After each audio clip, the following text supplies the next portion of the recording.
For more than 20 years, CTV has captured the moments that matter in our community. From our studios in St. Clair, you're watching Focus with Paul Dingeman. Well, hello again as we get into the month of June. Lots of stuff happening, and we want to bring you up to date. We've got a report from Bob Freehand later in the program about some activities on June 28th during the art fair that are going to be held at the St. Clair Historical Museum that you'll want to hear about. But first, we're beginning with a friend by the name of Jay McCullough. Paul, it's always a pleasure. And Scout McCullough. Nice to meet you. I don't think we've formally met before. No. And where do you line up in the big McCullough clan? Well, I'm his only daughter. Okay. And I'm the second oldest. So. That's the only daughter. That means you really get spoiled. She does. Yeah. I basically run the house. All right. So you two are here to talk about something that people cannot sign up for. Well, we still have a couple final spots, but there's another opportunity we'll talk about too. So what are we talking about? So Scout is the director of Play at the Pack. I'm just the producer. I'm there. We started a program years ago at the East China Pack, providing a theater experience for kids in the summer. Usually right after school gets out, when parents are like, what do we do with these kids? They're home. And we have a couple goals with it. One of it, which is we want to provide them a place to be after school gets out, a theater experience. And we want to give them a place to build confidence, to build theater skills, and to expand the creativity. And the bigger thing is just to make friends from across the county. Yeah. Because it's not just East China School. No, it's housed at East China School. It's housed at the Pack. The David L. Simpson Pack, but it brings in kids from Port Huron, Yale, K-Pack, and many are from East China. What was your population? How many? So last year I think we hit 70. Wow. Yes, but we generally for many years were about 40 to 45. Age group? First grade through eighth grade. Through eighth, yeah. Yep. Wow. So it's great. Yeah. And a lot of the kids that have been in the program now are part of our volunteer staff. And they are now mentoring the next generation of drama kids. Oh, that's wonderful. Yeah, so it just keeps passing on. Scout, I know you're a very shy family. How did you get involved in this? Did you, as soon as you took pablum, they had you on the stage? Basically, yeah. I started off in this camp just as a volunteer because my dad was doing it, and I was like, okay. And then as the years went on, he just kept giving me more responsibilities, and I'm like... How old were you then? Oh, I think the first time he really gave me responsibilities was when I was like 18 with the Play at the Pack, and then it just kind of grew from there. And she's a member of Mariner Drama. I mean, unfortunately, her graduation year was during the pandemic, and so that kind of altered the big grand finale we'd hoped for. But Scout, also, you should tell them what you've been studying, because you're wrapping it up right now. Yeah, I'm just wrapping up at SVSU my degree in theater and communication education for high school and middle school. So your plan is to be a theater teacher like your dad? Yeah, basically. I said, that's what I want to do. Wow. Yeah. That's wonderful. Well, you've certainly had a great example of leadership and of mentoring and of giving to kids. It's great work.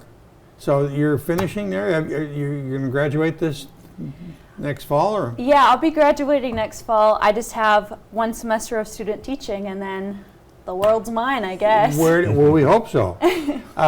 Where will you be student teaching, do you know?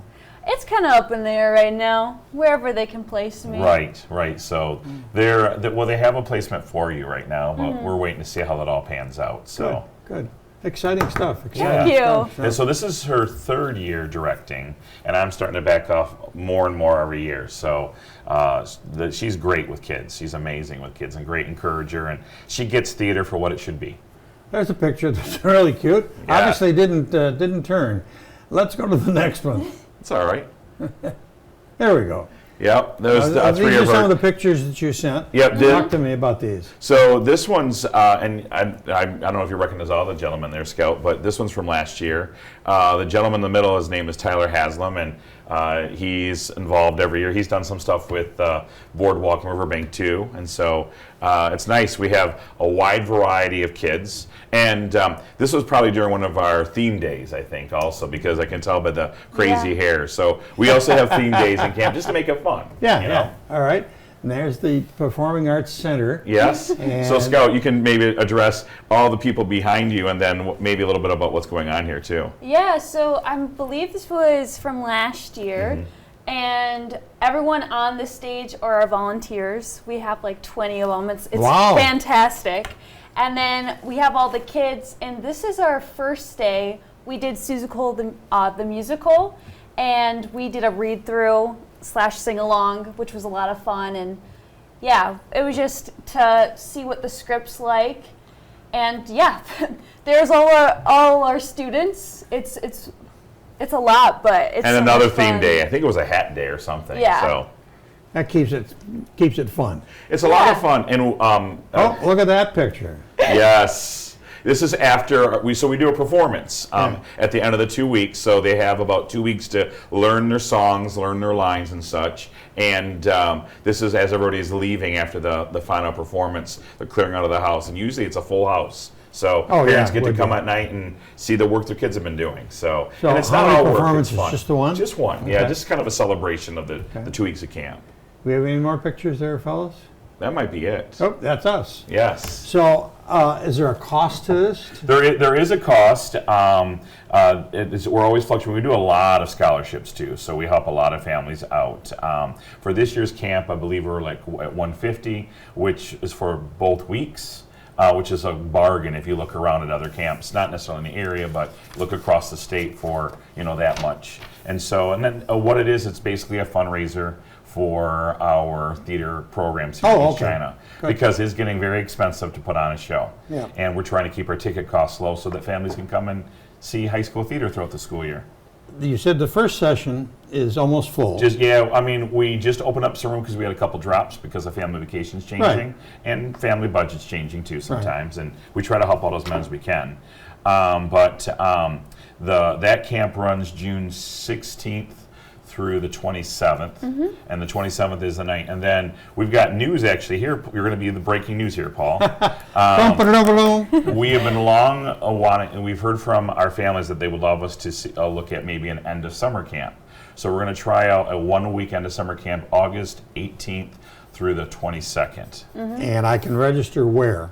Playatthepack.weebly.com. So if you just look Pay up at the plaque. Play at the Pack. So We didn't put that. Oh, there it is. There. Pay at the plaque. Play I at love the that. Plaque. Yeah. And the whole idea of having play and theater play. Play at the pack at .weebly.com. Yeah. .weebly.com. .com. Okay. Yeah, and honestly, if they call Marine City High School, Yeah. they can totally get a hold of me, and we're going to make sure the word's out on social media. Okay. So Good. Well, that's exciting stuff, and to be able to follow your dad's footsteps, that's marvelous. Number one. Number two, I can see your love for kids and for the theater. How many plays were you in Mariner Drama yourself? Oh man, for Mariner Drama, I was in plays since I was like 1 year old. My dad would like throw me in, so I'd say at least like. He's terrible. I am. I was like Tinkerbell. I couldn't even talk. Did you get union fees? No, No. still suing him over it. But yeah, I've been in like. You got room and board though. Yeah, room and board. Yep.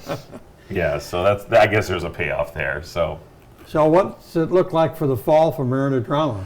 we just had our planning meeting, and we're going to have a play in early October. Still figuring out what that's going to be. I'm in the middle of that right now. And then we're going to go into our one-act season where we go and compete with and present with other schools in Michigan, which Scout was part of that. She was actually part of the year where we took first place in the state. Wow. She was part of that cast, so that was pretty amazing.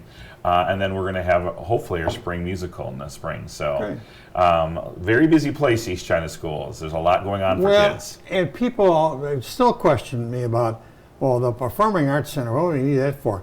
And I remember talking to David Simpson many times and saying, we use this facility 270 plus nights a year. It's always busy. So, and we keep it busy ourselves with Play at the Pack. So, yeah, for sure. Good seeing you both. Nice to officially meet you. I'll be back in just a second with Mr. Bob Freehand and news of the St. Clair Historical Museum.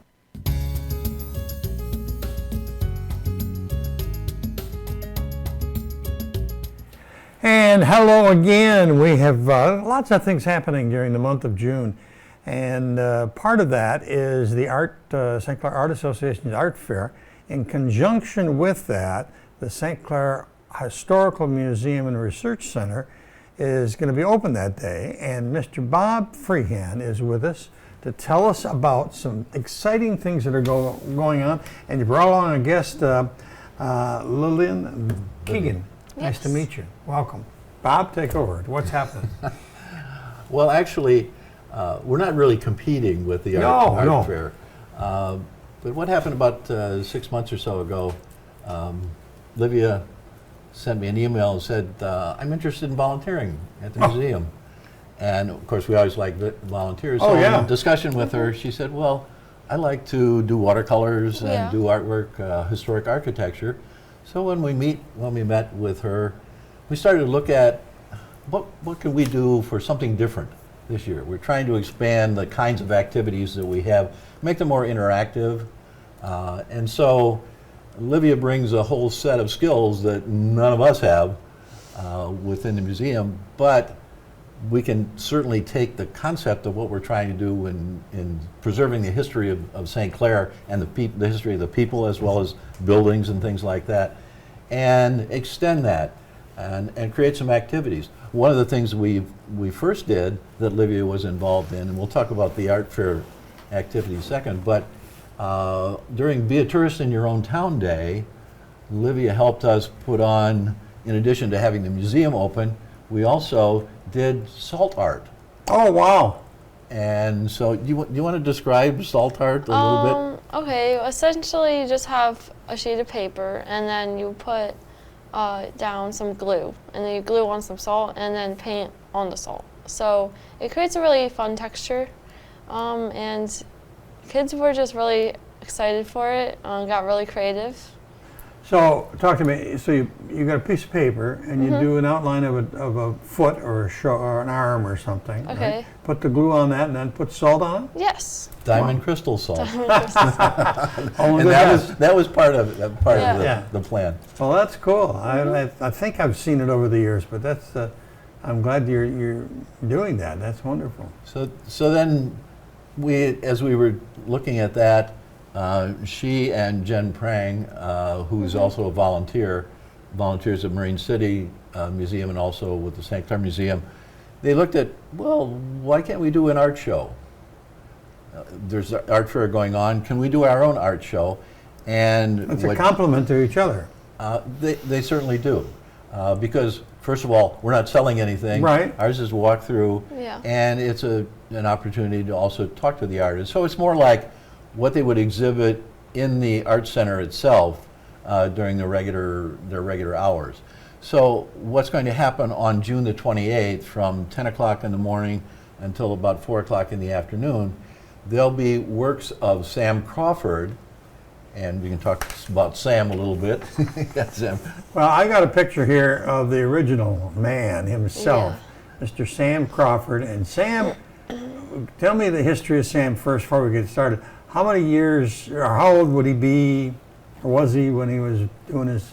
Sam was born in 1903. That's what I was looking for. He was born in St. Clair, and as he was growing up, he was an artist, a self-taught artist, literally from the time he was a kid,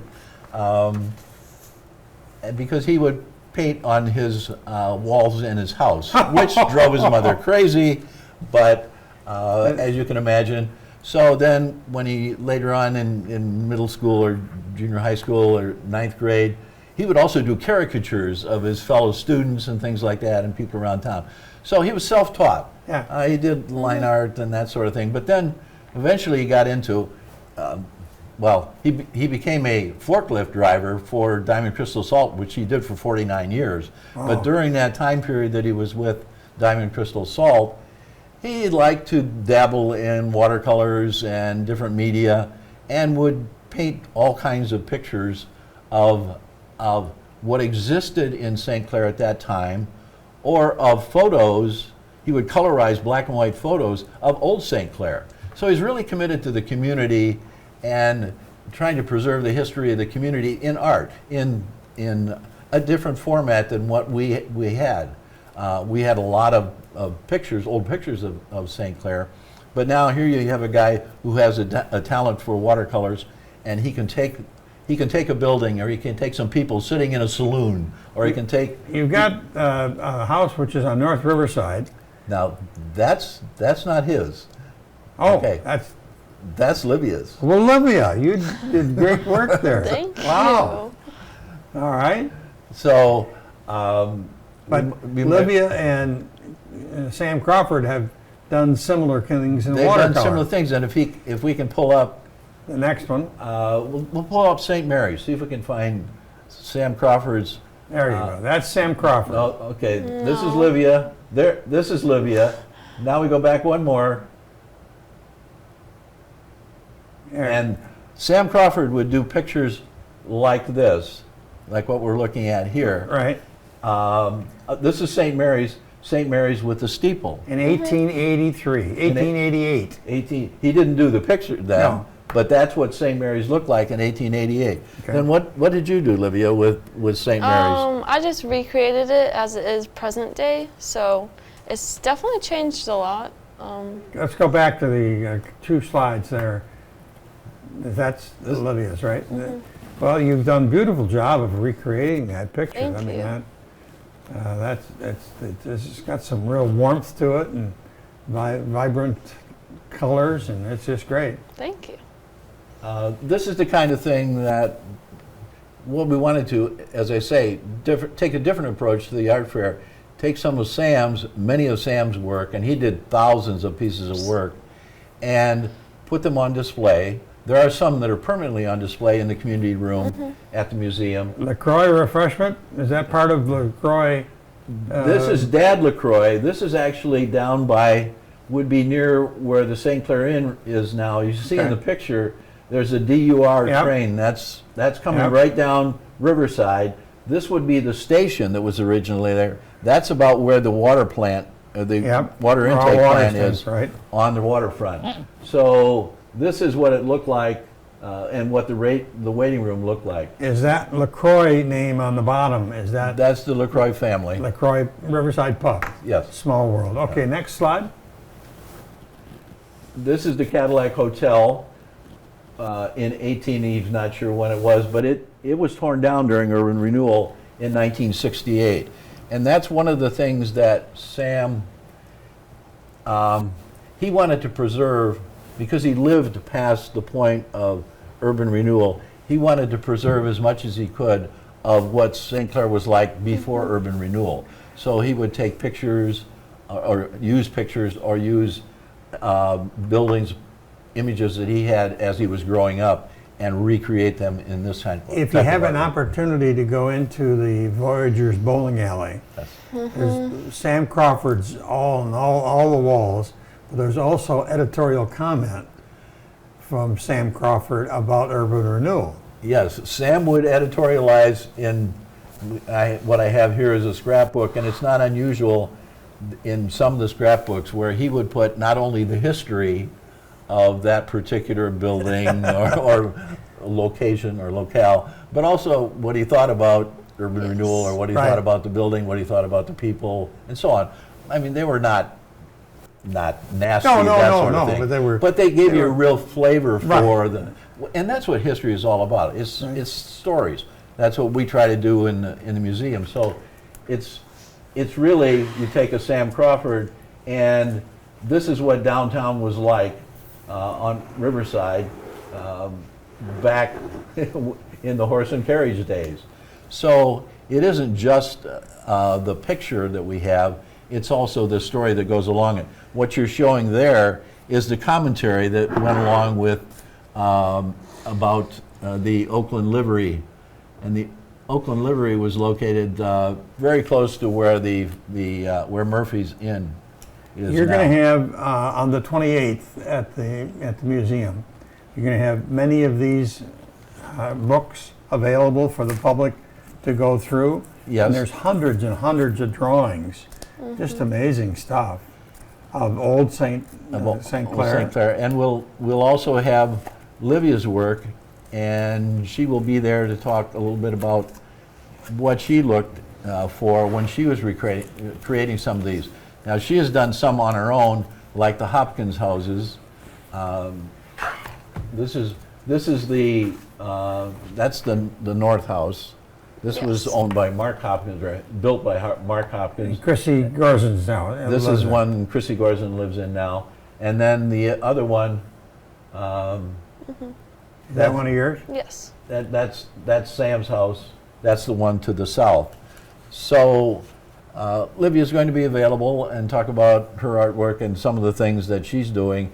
We also have her doing a picture of Gleam's Meat Market. Oh, okay.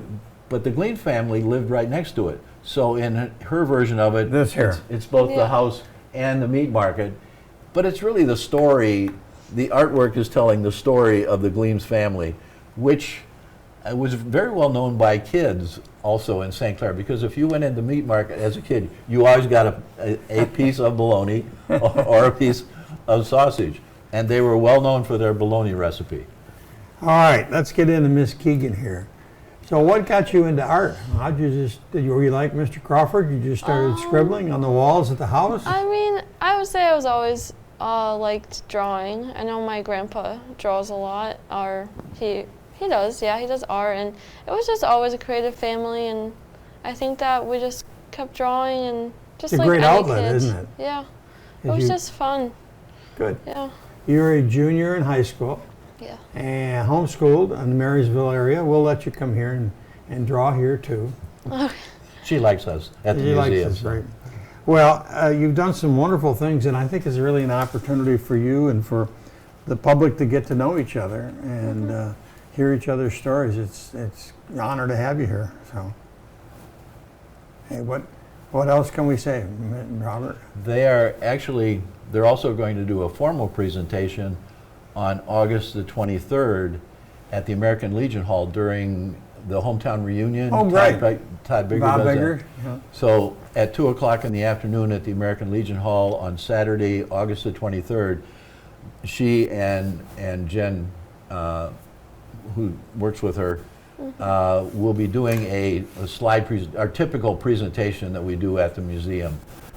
So it'll be more formal, but it'll be an opportunity for people to ask questions about the artwork too. And that will feature artwork of Sam Crawford and Livia Keegan. Sam Crawford's the name of the man that started all this stuff. You can hear more about him and see his work on the 28th of June during the St. Clair Art Association Art Fair, but this will be held at the St. Clair Historical Museum. So it's an open invitation, and I think it's very worthwhile. Livia, thanks very much for coming in. Yeah, thanks for having me. Freehand, it's always a pleasure to see you. So. Always a pleasure to see you. That's about it for this edition of the Focus program. Thanks very much for tuning in. Until next time, I'm Paul Dingeman. See you soon.